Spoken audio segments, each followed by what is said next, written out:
And right now, we have another call waiting. We do. Good morning, Talkback.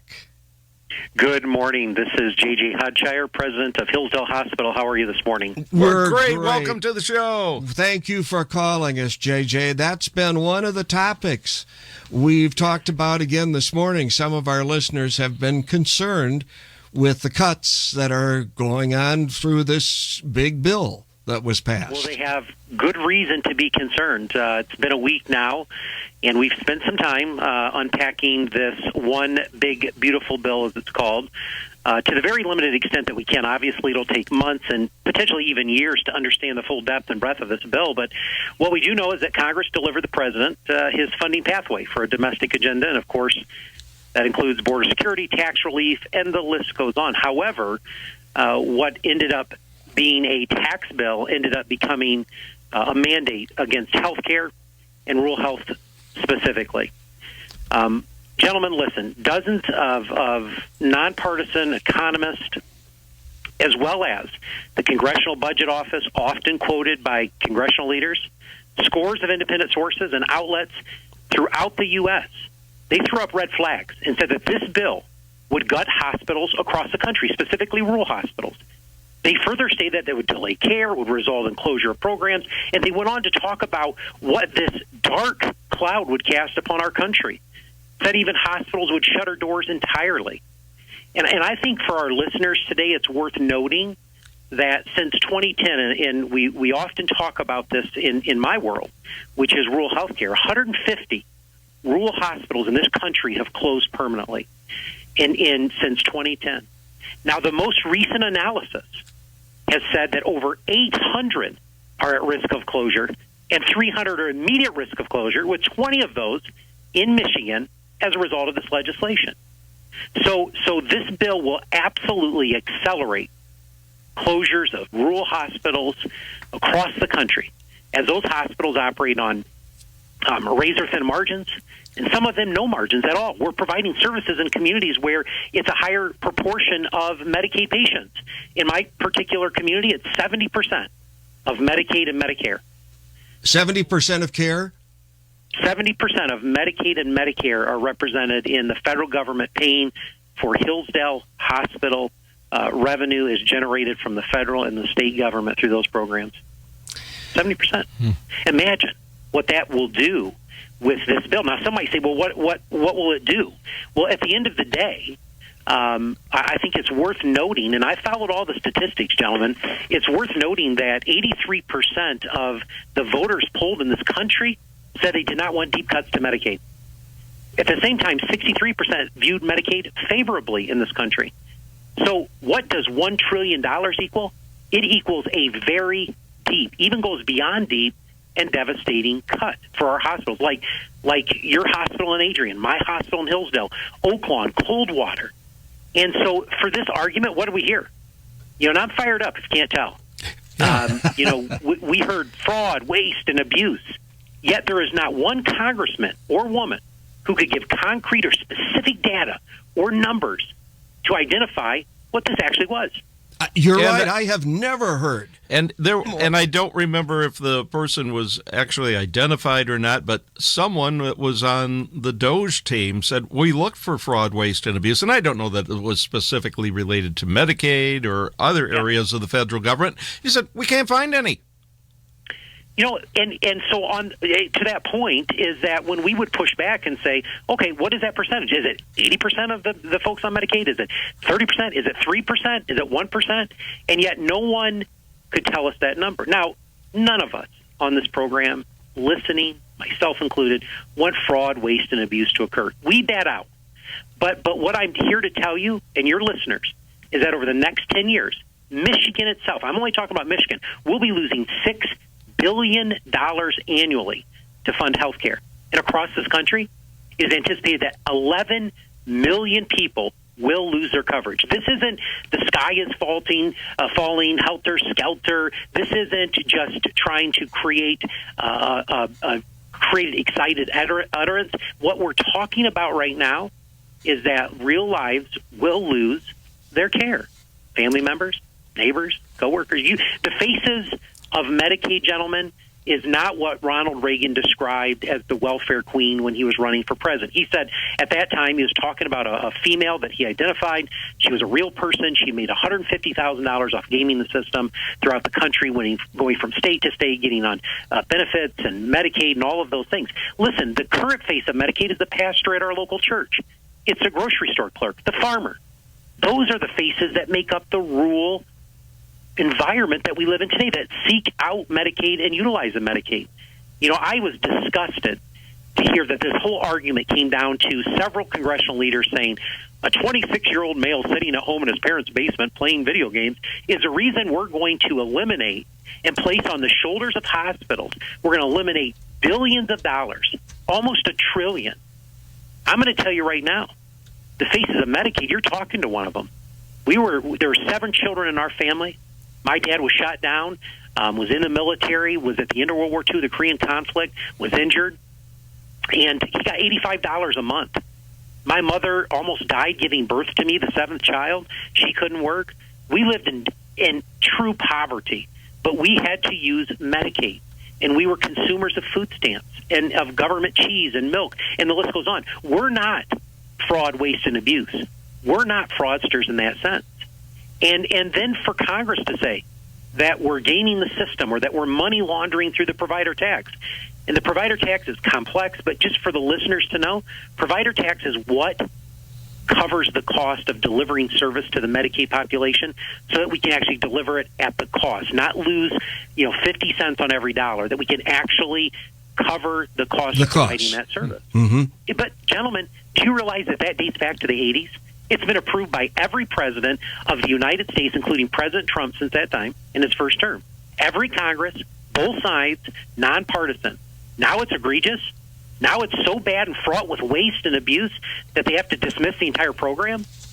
I'm going to let you talk, but it's unfathomable. We are talking with J.J. Hodshire, who is the CEO of Hillsdale Hospital, in case you're just joining us. And I want to say, one of the things that I admire about JJ is you're a straight shooter on things. You are. And I hope you don't mind me saying, too, for people who think, oh, well, this is a crazy Democrat talking. JJ is a conservative Republican. That's right. But you're going to tell it like it is. You're not one that plays games with figures and talking points. And this, you can take it to the bank that JJ is telling you like it is, and this is a serious thing, serious issue. Well, it's a very serious thing, Doug, and the reality of it is, I am a conservative and I am a Republican, and I for other reasons, that are important to me, social reasons, etc. But what we all can rally around is that I'm also a Christian, and the Bible instructs us that we take care of the sick, the hungry, the widows that are in our community. And that was decades ago, the time when Christ walked the earth. It was a responsibility of the church to that. Now we have programs in place like Medicaid to support those that are in our community that need those services. And it's just so devastating that we get called names. I've been told I'm a rhino, all of those things. No, what I am is I'm compassionate to people. I've lived those circumstances myself, and I know what that's going to do in our rural communities. And I want to call out, there are several congressional leaders right now. One just made a statement last week in the media saying that it's a mismanagement of hospitals that will lead to the closure. Gentlemen, if you remember what I just gave you in the statistics above, 800 hospitals are at risk of closing from this, okay? 800 because of this bill.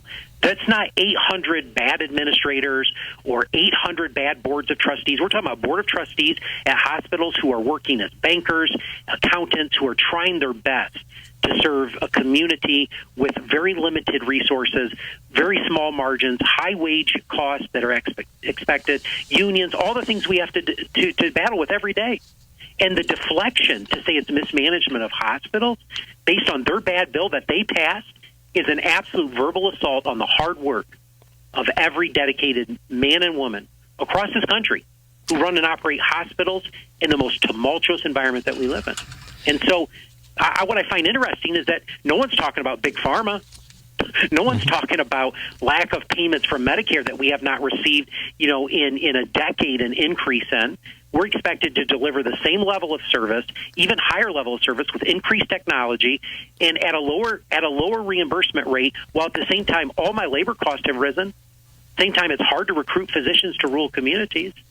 So it's just devastating, the types of wording that they're using, the nomenclature, and I call it smoke and mirrors. It's absolutely smoke and mirrors. And I've ran many conservative candidates for election before, served on many, many campaigns. And this one, they got wrong. I want to tell you. I'll end it here, I promise. Well, I'm going to tell you right now, we're on the right side of history, I am, when it comes to this. When you do what's right for the people in your community and the least among you, you're on the right side. I will submit to you that we're going to look back, and only history is going to judge us.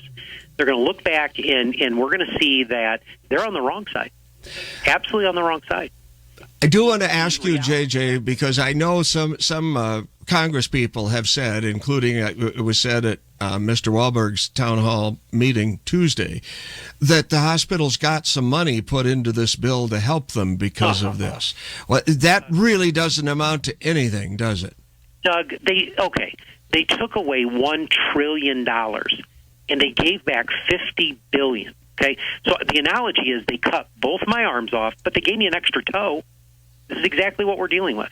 So they gave us $50 billion. Of that $50 billion, remember, they took away $1 trillion. Of the $50 billion, look at the way it's written. $50 billion over 5 years, 50% allocated to this particular area, 50% there through an application process approved by the federal government. The best estimation I can give you in real numbers, Hillsdale Hospital is receiving about $6 million annually from the average commercial rate or the provider tax. What we will get back under this for only 5 years, what we will get back for those 5 years is about roughly $300,000. Based on our estimation, again, still a lot of information out there, but 50% divided, application process, all the hospitals and all the states are competitive with it. The percentage that we get back is so minor compared to what's being taken away. Do not be distracted by that garbage, because that's all that is. That's deflection, and that's throwing us a bone and like we should be accepting it and, wow, you did us a great favor. No, you did not, because that's for 5 years. It goes away, and then the provider tax is stripped down. And I would challenge our listeners. We got to speak out. Press our congressional leaders to fix this right now. Don't buy the garbage that it was waste, fraud, and abuse. Give us the numbers then if you're going to do that. Lay it on the line, because they can't. I'll give you real numbers. The real numbers are the number of lives that are going to suffer from this in my community, communities like Adrian, communities in Jackson, Michigan, rural communities that are challenged with high populations of Medicaid.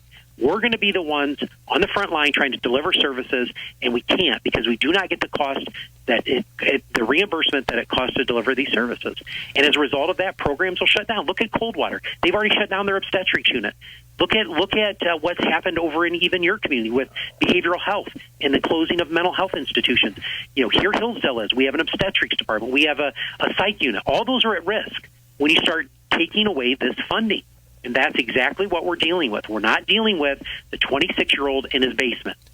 And I don't care which side of the aisle it is. When they throw up these deflections, it is so wrong. It is so deceiving to people, and they need to know what the truth is. They do need to know the truth, and I would encourage them. And Doug, I've known you for a very long time. Your mother, did you know your mom was my school teacher? She was your 6th grade teacher, wasn't she? Yes, she was. Wonderful lady. But listen, I've known you forever, and you and I can disagree philosophical, but I think at the end of the day, this is the right thing to do. It's the human thing to do. It's the Christian thing to do. This is not about and should not be about partisan politics. This should be about what is right for our communities, our very poor communities. Interestingly, in poor rural communities with high Medicaid population, these are the congressional leaders that are going to lose their districts, because these are congressional leaders who have rural hospitals as a major fabric of their communities. And when those hospitals close, I'm the 3rd largest employer in my county. Look at what happened to Albion, Michigan. If you want to see a footprint of what can happen as a result of hospital closure, look at what happened in Albion, Michigan. And look what suffered as a result of it. Economic development, the college, the list goes on. And this is going to happen throughout this country. we are no longer the economic engines, which means we're not going to be employing hundreds of thousands of people. It means in my community, what would happen if we were to have to shutter services? What type of services? OB, psych, the list would go on and on. And then what would happen? The hospital potential closure? The answer is that mergers and acquisitions are selling the hospital. That means lack of local care. And so as a result of that, the economy in those communities will suffer dramatically. We're not buying our groceries. We're not employing people that are buying cars. The car dealers suffer. The grocery store suffers.